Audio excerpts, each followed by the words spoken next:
High friends, welcome to my YouTube channel Chiranjit blog 2.0। আৰু আজি এই ভিডিঅ'টো কৰা এটাই উদ্দেশ্য হ'ল, মোৰ এইফালে মই গৈ আছিলোঁ যোৰহাট, যিটো বাইপাছ মানে যিটো হাইৱে 4 লেন বনি আছে, চৰকাৰে যিটো 4 লেন বনাই আছে, মানে চাৰিটা চাইড মানে এফালে দুখন গাড়ী যাব পৰাকৈ যিটো মাজত ডিভাইডাৰ দি যিটো ৰাস্তা বনাইছে, ৰাস্তাতে গৈ আছিলোঁ।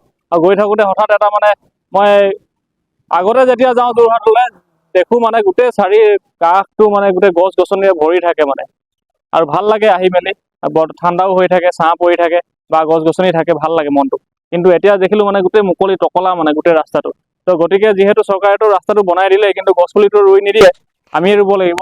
তো সেই গতিকে মই আপোনালোক যিসকল মানুহ মানে এই ৰাস্তাটোৰ কাষে কাষে যিসকলৰ ঘৰ আছে, তেখেতলোকক এটাই অনুৰোধ জনাম যে যাতে তেখেতলোকে প্ৰতিজন মানুহে বা প্ৰতি ঘৰৰ মানুহে যদি এটা এটা গছ পুলি তেখেতৰ ঘৰৰ সন্মুখত যিটো ডিভাইডাৰ থাকে, সেই মাজত গছ ৰুব পৰা এটা ঠাই আছে, সেই জেগাডোখৰত যদি লগায়, তেখেতলোকক মানে সেইটো মই ৰিকুৱেষ্ট কৰিছোঁ যে তেখেতলোকে এটা এটা গছ পুলি যাতে এই মাজত লগায়। মানে প্ৰতিজন ব্যক্তিয়ে যদি এটা এটা গছ পুলি যদি আপোনাৰ ৰাস্তাটোৰ মাজত যদি লগায় যিটো ডিভাইডাৰত, তেতিয়াহ'লে মানে যিমান ঘৰ মানুহ আছে, তো ইয়াত ধুনীয়াকৈ এটা সুন্দৰ এটা পৰিৱেশ সৃষ্টি হ'ব। আৰু যিহেতু আমাক গছ সকলোৱে জানে যে গছ আমাক লাগে, গছে আমাৰ যিটো পৰিৱেশটো মানে সংৰক্ষণ কৰাত বা পলিউশ্যন হয়, পলিউশ্যনৰ পৰা আমাৰ ৰক্ষা কৰে, যিটো আমাৰ কাৰ্বন ডাই অক্সাইড হয়, সেইটো আপোনাক লৈ মেলি মানে গছে আমাক অক্সিজেন প্ৰদান কৰে। আৰু যিহেতু এইটো গ্ল'বেল ৱাৰ্মিং এটা হৈছে, যিহেতু গ্লেচিয়াছবিলাক গলিবলৈ আৰম্ভ কৰিছে আৰু গৰমৰ কাৰণে, আৰু আমি এই গছ পুলি ৰুই মেলি আমিয়ে ঠিক কৰিব লাগিব, আমিয়ে মানে আমাৰ পৃথিৱীখনক বচাব লাগিব।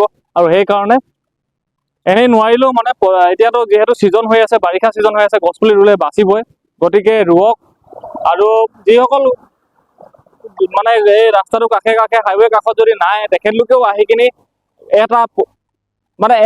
এক বছৰ এটা ৰুলেও হ'ব। এজন ব্যক্তিয়ে যদি এটাও ৰুৱে নহয়, কিন্তু অকল গছ পুলিটো ৰুলেই নহ'ব, তাত মানে ছাপোৰ্ট কৰিবৰ কাৰণে কিবা এটা জেওৰা মাৰি বা এনেই সংৰক্ষণৰ কাৰণে এটা বা জালনা লগাই কিনি দিয়াটো ভাল। মানে তেতিয়াহ'লে কি হ'ব, এই গছজোপা যাতে বাচি যায়, আপোনালোকে ৰোৱা গছজোপা বাচি যায়। কিন্তু পানী নিদিলেও হ'ব যদি আপোনালোকে বৰষুণ দিয়া দিনত ৰুৱে। আৰু মই সেইটোৱে আপোনালোকক ৰিকুৱেষ্ট কৰিছোঁ, যাতে গছ ৰুৱক। আৰু এই কাষে কাষেও ৰুব পাৰিলেতো ভালেই কথা, কিন্তু কাষে কাষে এতিয়া ৰুবৰ কাৰণে যিহেতু এইটো ডিচাইড হোৱাগৈ নাই যে ৰাস্তাটো কিমান দূৰলৈকে যাব, তো সেই গতিকে কিন্তু মাজত আপোনালোকে ৰুব পাৰে। আমাৰ এইখিনি বহুত অনিষ্ট কৰিলে চৰকাৰে, কিন্তু ৰাস্তাটো দিছে, সেইটো ভাল এটা সুবিধা কৰি দিছে, বহল কৰি দিছে, সেইটো হয়, ঠিক আছে। কিন্তু আমাৰ এফালৰ পৰা মানে যিহেতু মানে কি আৱিষ্কাৰেই ধ্বংসৰ মূল বুলি কয়তো, তেনেকুৱা এটা কথা হৈছে। তো সেই গতিকে আমিয়ে বচাব লাগিব পৃথিৱীখন। আপোনালোকক মই ৰিকুৱেষ্ট কৰিছোঁ, আপোনালোকে কৰক। সেইটো ভিডিঅ'টো শেষ কৰিছোঁ, ধন্যবাদ।